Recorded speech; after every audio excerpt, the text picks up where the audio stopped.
Saya itu pernah loh ketemu orang ateis, tanya saya gini, Pak Bah, saya ini cara berpikir ateis. Saya mau iman, kalau Anda bisa membuktikan Tuhan itu siapa? Lalu buktinya apa kalau ada Tuhan? Terus saya bilang gini, betul Anda ingin iman? Ya, kata. Terus saya pakai teori mantek, karena saya dulu pernah belajar mantek. Kelirunya orang Islam, ini rumah Allah, memang ini serius ya ngaji. Memang syaratnya ngaji harus mengenalkan sama Allah. Inti ngaji adalah mengenalkan orang kepada Allah, ma'rifatul. Caranya adalah bin nadhari shahih, dengan pikiran sing sehat. Kamu betul ingin iman? Iya Bapak. Terus tak tanya, kalau ada rumah terbakar, kamu suka enggak ada orang yang bilang sebabnya kena konsleting listrik atau ada apa meledak? Atau Anda suka bilang enggak ada sebabnya sama sekali? Oh seneng yang ada sebabnya, misalnya ya tadi kena konsleting listrik atau kompor terbakar dan sebagainya. Lalu kalau alam wujud ini kamu suka ada sebabnya apa tanpa sebab? Ya suka ada sebabnya sebetulnya saya.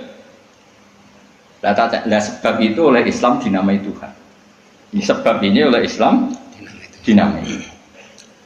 Sebab itu dalam ilmu mantek, sebenarnya ilmu mantek itu nggak kenal Allah, bahkan nggak pernah nyebut nama Allah. Saya ulang lagi ya, di ilmu mantek, ilmu logika yang diajarkan di pondok-pondok itu tidak pernah nyebut Allah. Yang disebut adalah alam ini rubah, alam ini makhluk. Kalau makhluk butuh khalik. Paham ya? Alam ini sudah akibat musabbab. Kalau akibat berarti butuh sebab. Yang sebab ini kita sebut musabbibul asbab. Dan sebab ini harus lebih dulu ketimbang yang disebabi. Sebab itu harus bersifat qadim.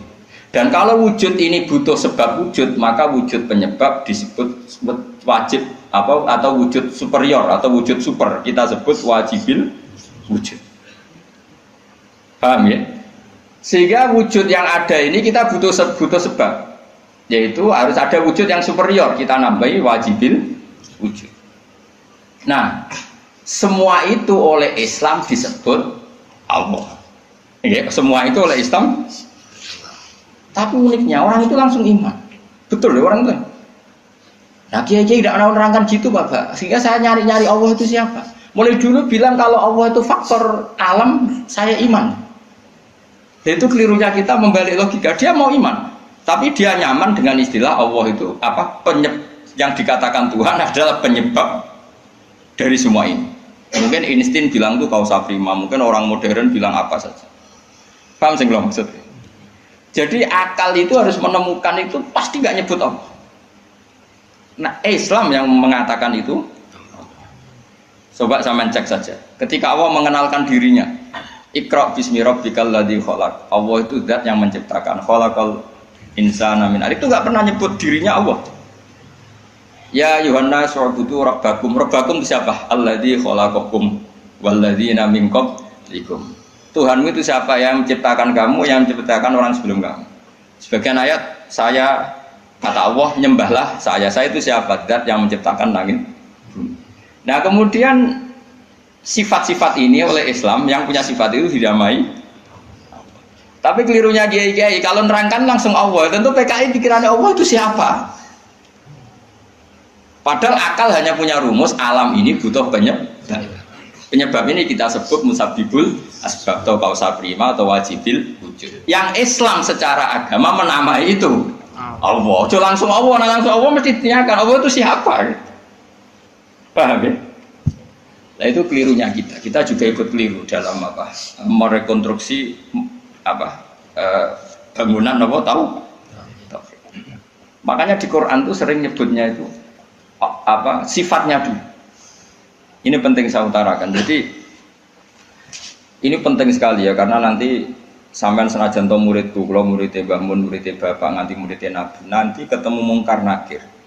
Itu tidak bisa kecuali kamu punya kemapanan logika.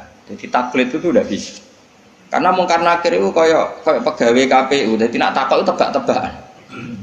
Betul. Jadi mungkar nakir itu misalnya Nabi Muhammad, dia tidak nyebut itu Nabi. Ma taqulu fi hadzal rajul. Jadi enggak ma taqulu fi hadzal. Yang diajarkan Mudin itu formalitas standar mungkin kompilasi hukum Islam apa itu sebetulnya nggak tahu saya. Kalau di Bukhari di Muslim malaikat muka nakir tanya gini, mataku fi hadzal rajul. Bagaimana komentar kamu tentang hadzal rajul? Bukan Nabi ini. Lelaki itu siapa? Padahal maksudnya lelaki itu adalah Rasulullah SAW. Tapi supaya pertanyaannya lebih sulit, coba kamu komentar lelaki itu siapa? Terus di situ di Bukhari diterangkan fa'amal munafik, fa'amal murtab. Orang munafik atau murtab, orang yang ragu. Terus dia komentar, kata orang-orang sini dia nabi, makanya saya ikut-ikutan bilang dia. Itu didefinisikan, dikategorikan orang munafik. Kalau cara ngomong, saya dengar-dengar kata orang dia nabi ya, saya ikut-ikutan bilang dia. Wah itu diantem ya malaikat. Nah, terus kata Imam Bukhari di dalam riwayat, fa'amal mu'min awil mungkin, orang mukmin atau mungkin itu yang keyakinannya benar, karena rawinya syak ya, dia salah dalam ilmu hadis seperti itu.